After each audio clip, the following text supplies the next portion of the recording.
2024 के लोकसभा चुनाव के सेमीफाइनल का रिजल्ट तैयार है और कल डिक्लेयर हो जाएगा। इसको लेकर पूरे देश का सियासी पारा चढ़ा हुआ है। राजस्थान, मध्य प्रदेश, छत्तीसगढ़, तेलंगाना और मिजोरम में विधानसभा चुनाव के लिए मतदान के बाद तमाम राजनीतिक दलों में जो गहमा गहमी थोड़ी सी रुकी थी, अब वो दोबारा बढ़ गई है। इससे पहले देश के तमाम प्रमुख टीवी न्यूज़ चैनलों ने एग्जिट पोल में पांचों राज्यों की नई विधानसभा में बनने वाली दलगत स्थिति का जो अनुमान बताया, उसको लेकर भी चुनावी रिजल्ट का माहौल 2 दिन से गर्म है। लेकिन आज अचानक देश के एक प्रमुख टीवी चैनल के न्यूज रूम की एक वीडियो लीक होकर सोशल मीडिया पर वायरल हो गई है, जिसने एक बार फिर एग्जिट पोल और मतदान बाद के सर्वे के आंकड़ों को सवालों के घेरे में ला दिया है। मैं यह स्पष्ट कर देना चाहता हूं कि ए न्यूज़ ऑफिस इस वायरल वीडियो की पुष्टि नहीं करता है, लेकिन लोग इस वीडियो को लेकर जो सवाल उठा रहे हैं, उन्होंने मतदान के बाद टीवी न्यूज़ चैनलों पर सजने वाले एग्जिट पोल के बाजार की विश्वसनीयता को कटघरे में खड़ा कर दिया है। सोशल मीडिया पर इस वायरल वीडियो के साथ चल रहे मैसेज में कहा जा रहा है कि टीवी चैनल पर मध्य प्रदेश का चुनाव सर्वे आते ही न्यूज़ रूम में सीनियर्स और सर्वे एजेंसी के मालिक के बीच बताए गए आंकड़ों को लेकर बड़ा विवाद हुआ। मैं एक बार फिर कह रहा हूं कि ए न्यूज़ ऑफिस इस वायरल वीडियो की पुष्टि नहीं करता है, लेकिन इसके बाद एग्जिट पोल जैसे सर्वे की विश्वसनीयता पर बात किया जाना अवश्य जरूरी हो गया है। तो पहले आप ये वायरल वीडियो देखिए, फिर चर्चा को आगे बढ़ाएंगे। आपको पक्का है कि बॉस नई नंबर है, बवाल हो जाएगा? अरे यार, अब जो नंबर ग्राउंड पे आएंगे, जो मेरी टीम को बताएंगे, मैं वही तो बताऊंगा। But it's going to create a shock, boss. I think you need to look at these numbers again, Pradeep, because I am also getting goosebumps the way you are saying. अभी मैं भी खुद शॉक था number देखने के बाद। 3 दिन किसी को नींद नहीं आनी बॉस इस नंबर के चक्कर में। every state that what you are showing me, every state that you are showing me is opposite of what we have been hearing so far. बिल्कुल सही है, वही तो मैं देख रहा था। उसी के लिए तो मैं ज्यादा परेशान हूँ कि हाउ कैन इट बी। नहीं तो गड़बड़ तो नहीं हो जाएगा, बड़ी फजियत होगी बॉस। अब गड़बड़ क्या होगा? अभी तक तो जो काम किया है वो किया है। अपन तो जमीन पे काम करते हैं, जो रिजल्ट आएगा देखा। No, but this is a mini general election, 5 states, boss. We cannot afford to get this wrong. You better be careful, Pradeep, with these numbers, because as Rahul said, this is going to create shockwaves in Congress, BJP, DRS. Everybody is going to be shocked. सब sir पे dance करेंगे, आपका dance गड़बड़ हो जाएगा। मैं सबको ये कहता हूँ कि हम तो कोशिश करते हैं रिजल्ट बिफोर रिजल्ट देने की। कभी कभी गड़बड़ हो गया तो ठीक है, we have to bear with it. Boss, I think we just have to go with his numbers and live with it, because it's going to create a lot of confusion. 3 tough days up ahead. अब confusion ही है सारा का सारा इस बार। नेता आपका पोल out देख के अरे गाली हमको मिलने वाली है। They'll say, किसी को नींद नहीं आएगी। That's the problem, Pradeep. Be careful with these numbers. अभी खासकर लोकसभा सामने है, तो मेरे को ज्यादा चिंता हो गई आपकी बात। तो आपने देखा कि इस वायरल वीडियो में क्या बातचीत हो रही है और इसका मतलब क्या है, ये आप अपने तरीके से सोच सकते हैं। लेकिन जिस तरह से पिछले कई सालों से किसी भी बड़े चुनाव के बाद टीवी न्यूज़ चैनलों पर एग्जिट पोल और मतदान बाद के सर्वे के अनुमान बताए जाते रहे हैं, उनकी कितनी विश्वसनीयता हो सकती है, इस एग्जिट पोल की ज़रूरत क्या है, ये किसको प्रभावित करते हैं और किसको लाभ होता है, इन सब मुद्दों पर उत्तर भारत के प्रमुख अखबार दैनिक ट्रिब्यून के संपादक रहे राजकुमार सिंह ने बड़ा बारीकी से समझाया है। एग्जिट पोल भी नामांकन, प्रचार और मतदान की तरह हमारी चुनाव प्रक्रिया का हिस्सा बना दिए गए। चुनाव आयोग द्वारा संविधान के तहत निर्धारित चुनाव प्रक्रिया का हिस्सा ये न तो पहले थे और न आज हैं, पर सूचनाओं और विश्लेषणों के बाजार ने बना दिए हैं।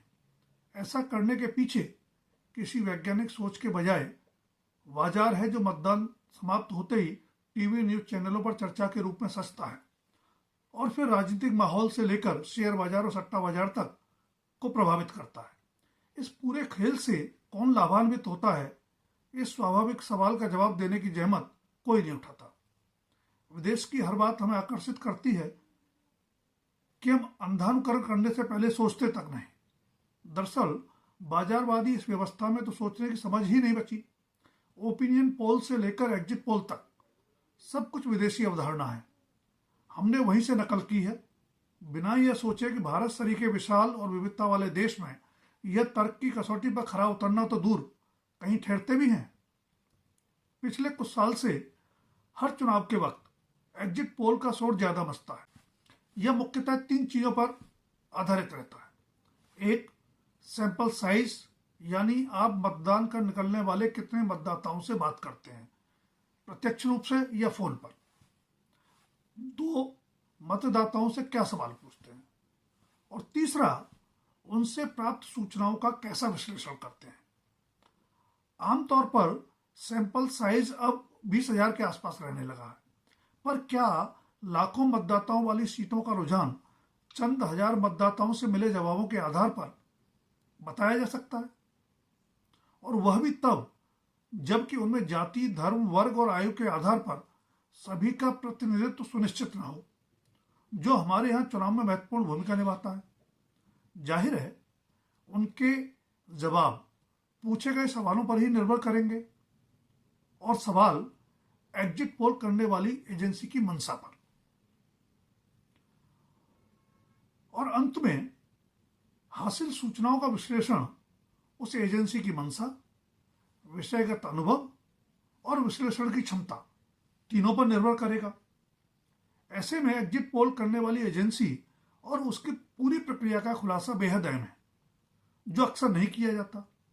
पेशेवर नैतिकता और जवाबदेही का तकाजा तो यह भी है कि न सिर्फ टीवी न्यूज चैनलों बल्कि उनके लिए एग्जिट पोल करने वाली एजेंसियों के पिछले एग्जिट पोल का हास्य भी बताना चाहिए कि वह कितना गलत या सही साबित हुआ, या फिर उससे क्या सबक सीखा गया। जाहिर है स्वयंभू ज्ञानी यह बताने की भी जरूरत नहीं समझते, पर आपको अवश्य जानना चाहिए कि चुनावों के दौरान आपको हर रोज तरह तरह से ज्ञान बांटने वाले नतीजों की कसौटी पर खुद कितना खरा उतरते रहे हैं। राजस्थान, मध्य प्रदेश, छत्तीसगढ़, तेलंगाना और मिजोरम में 2018 में हुए पिछले विधानसभा चुनाव के समय किए गए एग्जिट पोल की ही बात कर लेते हैं। तब भी बड़ी संख्या में चुनावी पंडितों ने ज्ञान बांटा था, पर वे किसी भी एक राज्य के बारे में एक मत नहीं थे। बड़ा ही स्वाभाविक सवाल है कि अगर सभी एग्जिट पोल तयशुदा प्रक्रिया से ही की जाती हैं, तो फिर उनके निष्कर्ष इतने विरोधाभासी क्यों होते हैं। मसलन तब मध्य प्रदेश के लिए 3 एग्जिट पोल में भाजपा को बढ़त दिखाई गई थी, लेकिन सबसे बड़े दल के रूप में कांग्रेस ने सरकार बनाई। सिर्फ एक एग्जिट पोल में कांग्रेस को 116 और बीजेपी को 111 सीटें मिलने की बात कही गई थी। ध्यान रहे कि तब कांग्रेस ने 114 सीटें जीती थी और बीजेपी ने 109। राजस्थान में भी एग्जिट पोल ने कांग्रेस को सबसे बड़ा दल बताया था, लेकिन तब भी एक एग्जिट पोल को 91 सीटों के साथ कांग्रेस के मुकाबले 93 सीटों के साथ बीजेपी आगे नजर आई थी। पिछले चुनाव में तेलंगाना में भी एग्जिट पोल के निष्कर्ष विरोधाभासी नजर आए। 5 चर्चित एग्जिट पोल में से 4 ने केसीआर की टीआरएस को, जो अब बीआरएस बन गई है, आगे बताया था। तो छत्तीसगढ़ में भाजपा को आगे बताने वाले एग्जिट पोल ने तेलंगाना में कांग्रेस को आगे दिखा दिया। छोटे से पूर्वोत्तर राज्य मिजोरम में भी ये चुनावी पंडित गलत साबित होते रहे। इन्होंने त्रिशंकु विधानसभा की भविष्यवाणी की थी 2018 में, लेकिन जोरामथंगा के नेतृत्व वाले मिजो नेशनल फ्रंट ने 40 सदस्यों वाली विधानसभा में 25 सीटें जीतकर बहुमत से सरकार बनाई। सवाल सिर्फ 2018 के विधानसभा चुनावों का ही नहीं है। 2004 के लोकसभा चुनाव में भी मतदाताओं का मन पढ़ने में ये पंडित विफल रहे थे। राजस्थान, मध्य प्रदेश और छत्तीसगढ़ में जीत की लहर पर सवार अटल बिहारी वाजपेयी की सरकार ने शाइनिंग इंडिया का नारा देते हुए समय पूर्व लोकसभा चुनाव करवाए थे। ज्यादातर एग्जिट पोल ने बीजेपी के नेतृत्व वाले एनडीए को 240 से 250 तक सीटें मिलने का अनुमान जताया था, पर वह 167 पर ही सिमट गया, यानी 187 पर। जबकि मित्र दलों के साथ मिलकर कांग्रेस 216 सीटें जीतने में सफल हो गई, जिसे 170 से 205 के बीच ही सीट मिलने की संभावना जताई गई थी। 2014 के लोकसभा चुनाव में भी एनडीए की जीत की संभावना तो जताई जा रही थी, लेकिन बीजेपी अकेले दम 272 का जादुई आंकड़ा पार कर जाएगी, इसका अंदाजा किसी को नहीं था। कांग्रेस के 44 सीटों पर सिमट जाने की कल्पना भी किसी चुनावी पंडित ने नहीं की थी। इसके अलावा भी ये चुनावी पंडित दिल्ली और बिहार के विधानसभा चुनावों समेत कई मौकों पर गलत साबित हुए हैं। फिर भी एग्जिट पोल का धंधा तेजी से फल फूल रहा है, तो पर्दे के पीछे के खेल पर सवाल और संदेह होना लाजमी है। तो इस चर्चा में आपको एग्जिट पोल का पूरा गणित समझ में आ गया होगा। इसलिए भरोसा सिर्फ ईवीएम से निकलने वाले वोटों की गिनती पर कीजिए। आपको ये भी बता दूं कि कल सिर्फ 4 राज्यों राजस्थान, मध्य प्रदेश, तेलंगाना व छत्तीसगढ़ विधानसभा चुनाव के लिए रिजल्ट आएगा। मिजोरम का चुनाव परिणाम अगले दिन आएगा। राजनीतिक दलों की मांग पर चुनाव आयोग ने मिजोरम में वोटों की गिनती की तारीख बदल दी है। आपको हमारा ये वीडियो कैसा लगा कमेंट बॉक्स में कमेंट करके ज़रूर बताएं। इस चैनल पर पहली बार आए हैं तो इसे सब्सक्राइब कर बेल आइकन जरूर दबा दें ताकि हमारी वीडियोज़ की नोटिफिकेशन आपको मिलती रहे। वीडियो को लाइक व शेयर करना भी न भूलें।